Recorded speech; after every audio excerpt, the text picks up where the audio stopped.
wala na siya i-spline sa ilalo mga idol. Mao na nga di tuyok sa alternator mga idol, di man ni nakataod si mga idol. So di ani siya mosabay mga idol. Ang alternator nang nagtuyok pero kani siya di mosabay. So ang mga paraan ko dito mga idol ay DIY solution na lang mga idol. Paslakan nato ni siya og kaning na i-spline niya nga naharos.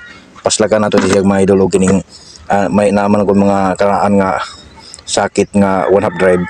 So paslakan nato ni siya mga idol ug kaning sakit diri kuhaon na ito nato ning kwadro nga side kining iyang drive nga side unya mao na atong paslak diri mga idol sa ilawom pinahuot kini pong iyang porma nga kwadrado.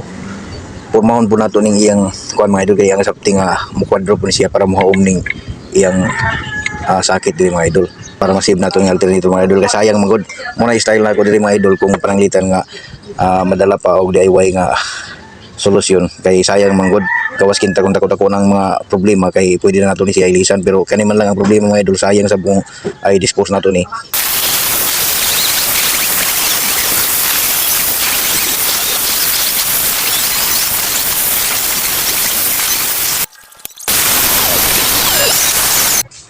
So bali ito na po siya mga idol, naputol na natin at isinukat natin dito. Yun ang kinalabasan niya mga idol, ganito. Ato ni siyang gamayan kay para may salpak na to diri siyang baso-baso kani. Isalpak nato ni siya diri para siya na ang magsilbing kuan diri.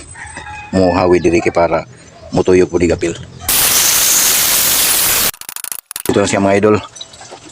Ito yung dinipinsahan natin na ma-okay. Sinasalpak na natin siya.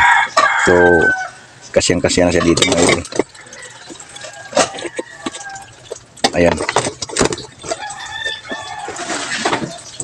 So i-assemble na natin ito mga idol para masubukan natin dun sa unit. So salamat sa panonood mga idol.